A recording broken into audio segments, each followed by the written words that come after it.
मन के भीतर बैठे उस परम चैतन्य को प्रणाम। स्मृतिस पॉजिटिव पल्स के इस एकांत पवित्र कोने में मैं आपकी आत्मा का अभिनंदन करती हूँ। श्रोताओं, कभी शांत बैठकर विचार किया है, आप इस अनंत ब्रह्मांड में जो कुछ भी खोज रहे हैं, क्या वह सचमुच बाहर है? हमारे ऋषियों ने उपनिषदों के ध्यान में डूबकर अस्तित्व का सबसे गूढ़ सत्य 3 शब्दों में पिरो दिया था, यद भावम तद भवति।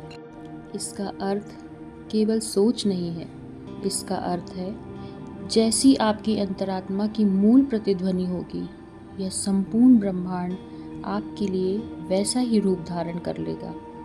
आप जगत को नहीं देखते, आप केवल अपने भीतर के भावों की परछाई को इस संसार के पर्दे पर देखते हैं। भाव क्या है? भाव आपकी आत्मा की वह मूक प्रार्थना है जो बिना शब्दों के सीधे परमात्मा तक पहुंचती है। जब आपके भीतर अभाव यानी कमी का भाव होता है कि मेरे पास कुछ नहीं है, तो आप अनजाने में ही ब्रह्मांड से और अधिक शून्यता मांग रहे होते हैं। परंतु जैसे ही आपके भीतर अहोभाव यानी जो मिला है उसके प्रति परम कृतज्ञता का भाव जागता है, तो आपकी आत्मा समृद्ध होने लगती है। अंधकार को कोसने से प्रकाश नहीं होता, प्रकाश तब होता है जब आप भीतर की चेतना में विश्वास का घी डालते हैं। याद रखिए, ये संपूर्ण सृष्टि एक प्रतिध्वनि है। आप यहाँ जो भी पुकारेंगे वही गूंज बनकर आपके जीवन में लौट आएगा। बाहर की दुनिया में आप लाख बदलाव कर लें, जब तक भीतर का भाव मलिन है तब तक शांति एक मृग मारीचिका ही रहेगी।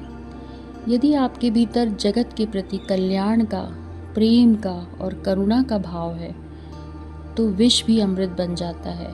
और यदि भीतर ईर्ष्या या संशय का विष घुला है, तो अमृत भी निष्प्रभावी हो जाता है। संसार को बदलने की व्यर्थ चेष्टा छोड़िए, अपनी अंतरात्मा पर निकलिए, अपने विचारों को शुद्ध कीजिए, अपनी भावनाओं को पवित्र कीजिए, क्योंकि यद भावम तत् भवति। आप जो भीतर है वही आपका भाग्य है।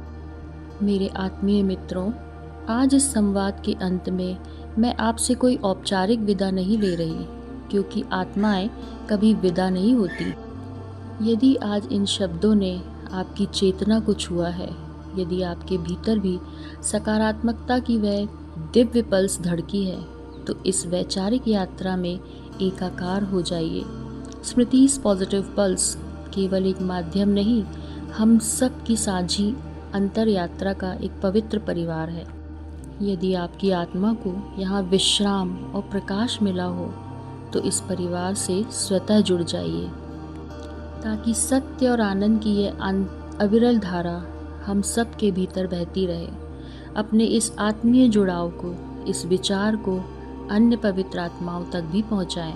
आपके भीतर विराजमान उस अनंत परमात्मा को मेरा नमन। ओम शांति, ओम शांति। याद रखिएगा, यद भावम तद भवति। जैसा सोचोगे तुम वैसा बन जाओगे, जैसा कर्म होगा वैसा फल पाओगे। धन्यवाद दोस्तों।